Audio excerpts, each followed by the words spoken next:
आज इतनी तेज़ बारिश हो रही थी जैसे आसमान ही फट गया हो।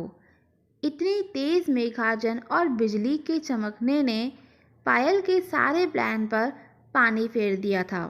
बड़ी मुश्किल से उसका इंडिया आना हो पाया था। कोरोना के कारण देश से बाहर रह रहे लोगों को स्वदेश आना संभव हो पा रहा था। पिछले 2 साल से वह अपने मायके नहीं जा पाई थी और इस बार जैसे तैसे करके उसने सौरभ के साथ अपने मायके जाना था। आज उसके पापा का जन्मदिन है और उसे अपने पापा को सरप्राइज़ देना था। पायल मौसम को देखकर उदास हो गई और सारी फ्लाइट भी मौसम की वजह से रद्द हो चुकी थी और कार से जाने में 8 से 10 घंटे तक का वक्त लगता है। पायल इस बार अपने पापा के जन्मदिन पर कुछ स्पेशल करना चाहती थी। रमा जी और पंकज जी के 2 बच्चे थे, पायल और रवि। पायल अपने मम्मी पापा की सबसे लाडली थी। अपने मायके को याद करके पायल ख्यालों में खो गई। अरे पायल बेटा, आज कुछ चटपटा खाने का मन है। ऐसा करो, वह क्या बनाती हो तुम जो झटपट बन जाता है? पंकज जी ने ऑफिस से लौटने के बाद अपनी बेटी से कहा। अच्छा, अब आपको भी नए ज़माने के खाने की लत लग गई है, रमा जी मुस्कुराते हुए बोली। पायल बेटा देखना, आज चाउमीन के कंपटीशन में तुम्हारी मम्मी से मैं ही जीतूंगा, पंकज जी इठलाते हुए बोले। मम्मी पापा आप दोनों बैठिए, मैं बस अभी 2 मिनट में बना कर लाती हूँ। देखते हैं आज आप दोनों में से कौन जीतता है।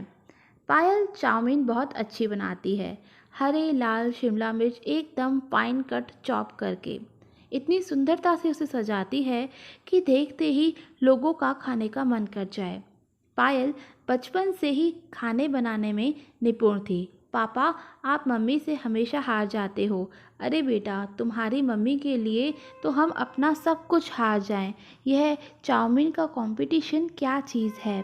और तीनों खिलखिलाकर हंस दिया करते। देखते देखते पायल की कॉलेज की पढ़ाई खत्म हो गई और वह कंपटीशन की तैयारी में लग गई और उसकी मेहनत रंग लाई और वह बैंक में ऑफिसर बन गई। पायल की अरेंज मैरिज हुई। जब सौरभ और उसके मम्मी पापा पायल को देखने आए तो एक झलक में ही सौरभ के परिवार वालों ने उसे पसंद कर लिया। कुछ ही दिनों में दोनों की शादी बड़े धूमधाम से हुई। उसने भरे मन से अपने मम्मी पापा से विदा ली। इधर पायल का उसके ससुराल में ज़बरदस्त स्वागत हुआ। शादी के कुछ दिनों बाद ही सौरभ को अपनी नौकरी पर वापस लौटना था। सौरभ का जल्दी वीज़ा लग गया और वह विदेश लौट गया। लेकिन पायल का वीज़ा नहीं लग पा रहा था। एक तरफ पति के पास जाने की खुशी और दूसरी तरफ अपने मम्मी पापा को छोड़कर विदेश जाने का गम। यहाँ रहती तो वह कभी भी दौड़कर मम्मी पापा से मिलने जा सकती थी, लेकिन विदेश जाकर यह संभव नहीं हो पाएगा। उसका मन बार बार इसी चिंता से उभर रहा था। जाने से पहले पायल अपने मम्मी पापा से मिलने अपने मायके गई और दोनों से लिपटकर खूब रोई। पंकज जी ने दिलासा दिलाया कि बेटा तुम आराम से जाओ, अभी हम इतने बूढ़े नहीं हुए हैं जो अपना ख्याल ना रख सकें, और तुम्हारे भाई भाभी भी तो हैं हमारा ख्याल रखने के लिए। तुम हमारी चिंता मत करो और अपना ध्यान रखो। आज पायल को जाना है। उसने अपनी जॉब से रिज़ाइन कर लिया था और संकल्प भी लिया कि वह विदेश जाकर कोई नई जॉब ढूंढ लेगी और फिर भारी मन से विदेश लौट गई। करीब 2 साल हो गए थे उसे अपने मम्मी पापा से मिले हुए और अब 2 महीने से तो उसकी अपने मम्मी पापा से बात भी नहीं हो पा रही थी। भाई भाभी से पूछा तो वो हमेशा यही कहते कि मम्मी पापा कुछ दिनों के लिए घूमने गए हैं, आप चिंता मत कीजिए, वह एकदम अच्छे हैं। सुनकर पायल को बड़ी तसल्ली मिलती। अरे पायल जी, कहाँ खो गई? सौरभ ने उसके कंधे पर हाथ रखते हुए कहा। चलो कैब आ गई है, हम मम्मी पापा को सरप्राइज़ देने कैब से ही चलेंगे। पायल ने चहकते हुए सौरभ को गले लगा लिया। जल्दी करो पायल, बहुत लेट हो गए हैं। दोनों ने फटाफट कैब पकड़ी और चल पड़े मम्मी पापा के घर। बगल में बैठी पायल की सौरभ चुटकी लेते हुए बोला, क्या बात है मैडम, बड़ी खुश नज़र आ रही हैं। पायल सौरभ के कंधे पर सिर रखते हुए बोली, सौरभ आप बहुत अच्छे हैं जो मेरे मम्मी पापा का इतना ख्याल रखते हैं। इतना लंबा सफ़र तय करने के बाद आखिरकार पायल पहुंच ही गई अपने मायके। मम्मी पापा भाई भाभी कहाँ हो आप, देखो कौन आया है। पायल पूरे घर में चहकते हुए बोली, रामू मम्मी पापा भाई भाभी कहाँ हैं, सब लोग कहीं गए हैं क्या? हो दीदी, बड़े साहब और मेम साहब कुछ दिनों के लिए बाहर घूमने गए हैं और छोटे साहब और छोटी मेम साहब बाबूजी के लिए जन्मदिन पर मंदिर में पूजा करने गए हैं। पायल ने सोचा, क्या मम्मी को आज पापा का जन्मदिन याद नहीं है? मम्मी तो हमेशा पापा के जन्मदिन पर उनके लिए कुछ खास करती हैं। फिर अब की बार क्या हुआ? उसने अपने मम्मी पापा को फ़ोन लगाया, लेकिन दोनों का फ़ोन पता नहीं क्यों हमेशा स्विच ऑफ आता है।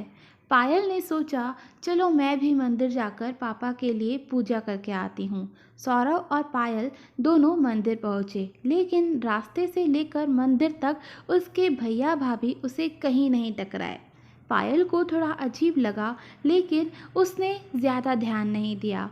पूजा कर मंदिर से घर के लिए वापस आने लगे तो उसने सोचा कि पापा हमेशा से चाहते थे कि वह अपने जन्मदिन के अवसर पर एक बार वृद्धाश्रम जाकर वहाँ के लोगों को कुछ भेंट दें। पायल ने कुछ गिफ्ट खरीदे और चल पड़ी वृद्धाश्रम की ओर। पायल मन ही मन बहुत खुश थी, लेकिन दूसरी तरफ थोड़ी उदास भी थी, क्योंकि अगर पापा खुद अपने हाथों से ये भेंट देते तो उन्हें और भी ज़्यादा खुशी होती। सौरभ और पायल ने वहाँ के लोगों को पंकज जी के नाम से तोहफे और मिठाइयाँ बांटी।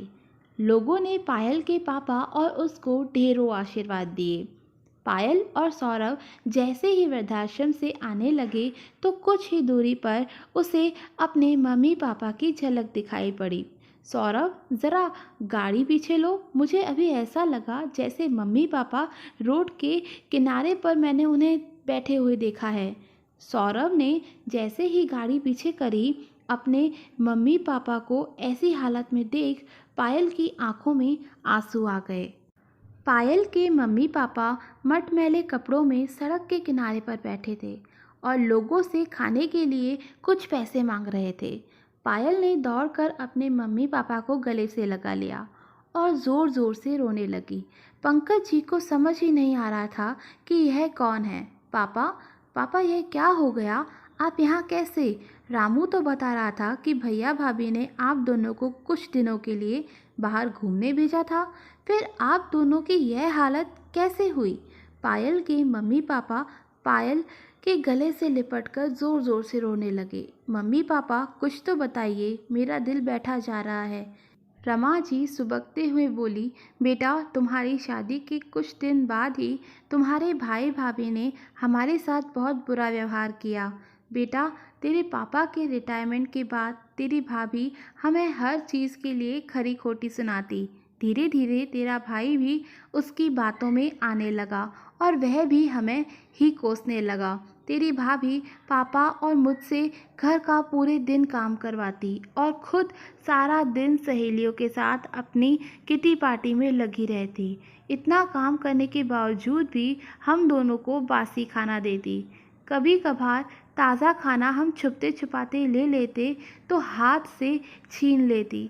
ठंड में काम और बासी खाना खाकर तेरे पापा की तबीयत खराब हो गई। मैंने तेरे भाई से दवा के लिए पैसे मांगे, लेकिन बेटे ने दनाते हुए कहा, माँ आपको दिखाई नहीं देता क्या मुझ पर कितना कर्जा है? बुढ़ापे में छोटी मोटी बीमारियां तो लगी रहती हैं, क्यों आप मुझे और ख़ुद को परेशान कर रही हैं? जाइए यहाँ से, मेरे पास फालतू के पैसे नहीं हैं। इतना ही नहीं, तेरे बाबूजी को कोरोना हो गया तो बेटे बहू ने हम दोनों को धक्के मारकर घर से निकाल दिया। पायल ने रोते हुए अपनी माँ को गले से लगा लिया। पायल अपने मम्मी पापा के आंसू पोंछते हुए बोली, चलिए मम्मी पापा अपने घर, वह घर जो आपने अपनी मेहनत से सींचा था, जहां आप दोनों की उस घर के हर एक कोने में यादें बसी हैं। वह घर आज भी आप दोनों का है। भाई भाभी का उस घर पर कोई अधिकार नहीं, कोई आपको उस घर से नहीं निकाल सकता। पायल ने अपने मम्मी पापा का हाथ पकड़ा और उन्हें घर ले आई। घर को देख उनकी आंखों में आंसू आ गए। पायल ने पहले ही रामू को बोल दिया था कि तुम घर को अच्छे से डेकोरेट करके रखना, क्या पता मम्मी पापा आज शाम तक आ जाएं। तब उसे यह नहीं पता था कि वह इस हालत में आएंगे। पायल ने देखा उसके भाई भाभी अभी तक घर नहीं लौटे थे। लौटेंगे भी कैसे, अपनी पार्टी में जो बिजी हैं। चलिए मम्मी पापा, केक काटिए। पायल और सौरभ ने दोनों का हाथ पकड़ते हुए केक कटिंग होने के बाद सब ने खाना खाया। सौरभ ने सारा खाना पायल की मम्मी पापा की पसंद का मंगवाया था, जो उन्हें महीनों बीत गए थे ऐसा खाना खाए हुए। अपनी बेटी और दामाद का प्यार देख दोनों की आंखों में आंसू आ गए और उन्होंने पायल और सौरभ को गले से लगा लिया। दोनों लड़खड़ाते कदमों से देर रात उसके भैया भाभी घर पहुँचे तो मम्मी पापा को घर में देख उन दोनों के होश उड़ गए। आप दोनों की हिम्मत कैसे हुई दोबारा इस घर में आने की? रवि ने पंकज जी से तमक कर कहा। कौन लाया है तुम दोनों को यहाँ? मैं लाई हूँ, और मैं भी देखती हूँ कौन मेरे मम्मी पापा को यहाँ से दोबारा बाहर निकालता है। मैं निकालूंगी इन दोनों को बाहर, जैसे पहले उठाकर फेंका था।